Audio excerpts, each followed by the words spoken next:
Welcome back to Black Clover Anime Review episode number 42.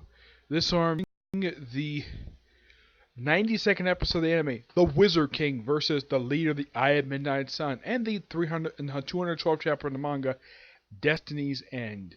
Let's start with this newest episode of the anime, which covers chapters 142 and 143.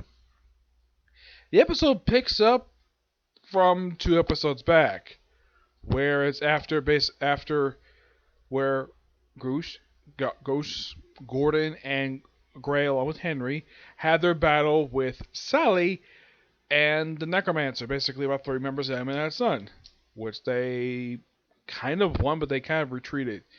And they're like, Goose is like, I want to look, he really wants to look for his memorabilia of his adorable little sister, who his nose bleeds every time he sees her. Oh, sees a picture of her. Yep. And basically at one point he wants Henry to come down to him, and Gray is like, no, don't have him do that because he sucks away magic. Like, basically he's a magical sponge. Yep, so eventually they look around, yep, they do find it. So Destiny gets very angry, and then of course, well, he tries to attack him, and then of course magic doesn't work on him, but just sucks out his magic. He's like, give me my magic. Yeah, and that's where the thing ends. That's pretty much where it is for 142. Yep. Now, this episode is noteworthy, like the title suggests. It's the start of the battle between the Wizard King and the leader of Midnight's Son. You have Julius Nakura, I think I pronounce the guy's name.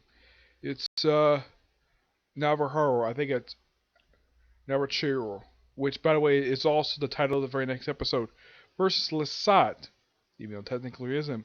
Yeah, basically you have Yumi there. He's been there for like 3 episodes.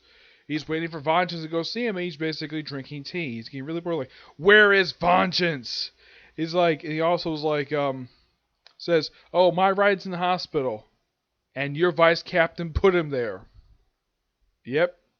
Of course, referencing what happened during the Royal Knight's exam mark. And he's getting very impatient.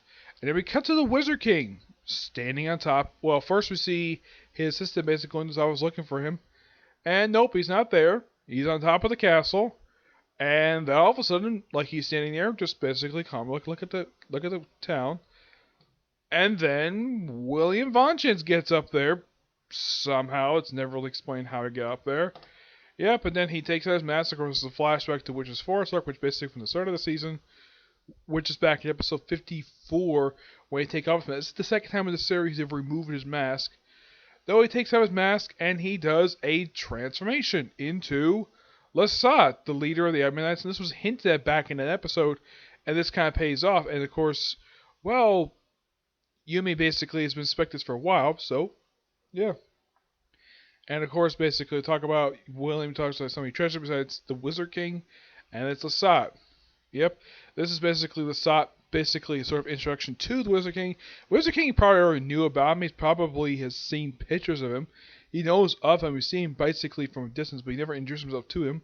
And they decide basically he wants to kill him, so they have a big aerial battle above the city, which also causes damage to the freaking castle. His assistant Max basically is looking for him. Of course, he knows it's like the palace shaking, and it's a big, humongous spectacle basically of battles. And he also uses his Chronos time thing, which he's used a few times in the series. He stops, and I don't know if anybody pointed this out though. Is it just me, or is that Lesat's basically his sword, his light swords? It kind of reminds me of the Swords of Healing Light from Yu-Gi-Oh! Yeah, it's like it's a very similar sequence. I don't know if the writer of Black Clover ripped this off from Yu-Gi-Oh! I have no idea if he did. So yeah, they basically have a big arrow battle. At one point he's wounded, and it turns out though his specialty, his true nature's power is to steal people's futures. Okay? And he wants to create future without discrimination, and of course the thought's like, no, we're not humans. Of course it's a flashback basically of how they got there. Yep. So basically, and the episode ends basically with, it looked like it's going to be end of part 1 for the big, humongous battle of the royal capital. But it's a good episode nonetheless. Now, on to the newest chapter of the manga. Chapter 212, Destiny's End. Let's see if I can get to it. Well, the chapter starts with confirming that, yep, the devil character is definitely dead. Yep, he's dead. Well, before he dies, he sees Asha's devil, talks to him for a while, talks to him for a bit, and the devil evaporates. Yeah, he's dead. He's like, we won! Like, yay! And of course, see Flash, what happened in previous chapters of the series. And of course, Nero is like, thank you! And of course, Asha's leading on Yuno. And of course, we have, well, everyone's like, everybody's so happy. Well done, human. Huh. He's like, name's Yumi Sureta, Yumi Sureta, another thorny queen. Name's another thorny queen of silkiness. Name's Carla, wild man. Charla. Yeah, is it just me or is this woman looks almost exactly like Charlotte? Yeah. I mean, if you take away the ears, it's the same exact person. Yeah. But I know it's kind of glare, but yeah, she looks exactly like Charlotte. I don't know if anybody's ever pointed this out when it comes to this character. Yep, and of course they notice this big massive stuff around. And we're like, what's that?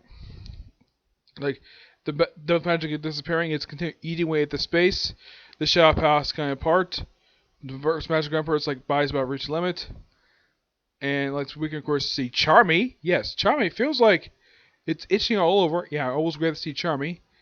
And then we see, I think this is supposed to be Noelle. Yeah, Noelle. Oh, I forgot to mention the anime for the episode that there's a character who talks to Lasat when he's younger, and she looks exactly like Mimosa. I don't know why, it's bizarre.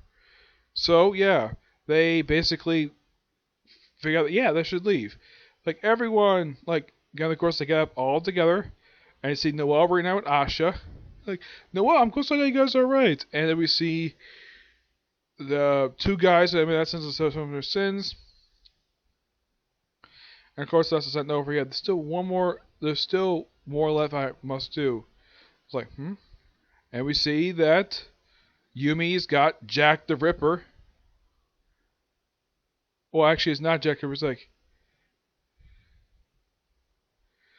and he's like, time for you, pass away, skin boneless, skin are boneless. It's like, yeah, I was like, Captain Yumi and the captain, the Blue Rose too. The former captain of the Violent Orc, yeah, in the sub they refer to him as the Purple Orc. Oh, the Purple Orc is fine. Like, what? What the heck is he doing here? And of course, see Jack basically is like Grimoire Thief back then. Yeah, so you're that Grimoire jerk from back then. Yeah, so they bring back this guy from chapter 1. Okay, fine.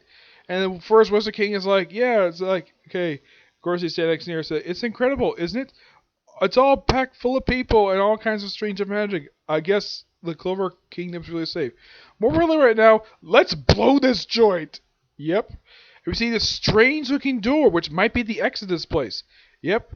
So, kind of in a way, this arc is over in some way. I mean, the main villain is dead. He got pretty much destroyed. But I think the next few chapters might be like the final end. I'd say we're probably going to see about 3 more chapters of this. Yeah, you kind of see this kind of looks like the end of this particular arc, but it's not the conclusion just yet. I'm sure there's probably going to be a 3 or 4 chapter epilogue, because like, hell, I doubt the manga's going to anytime soon. But yeah, this is a really good chapter. Basically, this one definitely looks like the thing is pretty much wrapping up, but it's nice to see Charmy again. First time in about, I'd say, almost 10 chapters since last seeing her. Yeah, last we saw her, she was fighting off against the guy who was basically the guy who was the original version of the Kappa and the aquatic deer. Yep. I'm gonna give this chapter roughly a 9 out of 10. Really good chapter. I would say probably the high point is seeing Asha's devil meet the devil before it gets completely destroyed. And plus, yeah, I think that Charla might be the captain of it. Appearance-wise, it might be the captain. It might be Charlotte. I don't know. It's possible. They might explore this a little later, okay? But yeah, so that's it for this particular review. I have one more review coming today, and that'll be a review of the newest episode of Fairy Tail, okay? But this next review. Bye.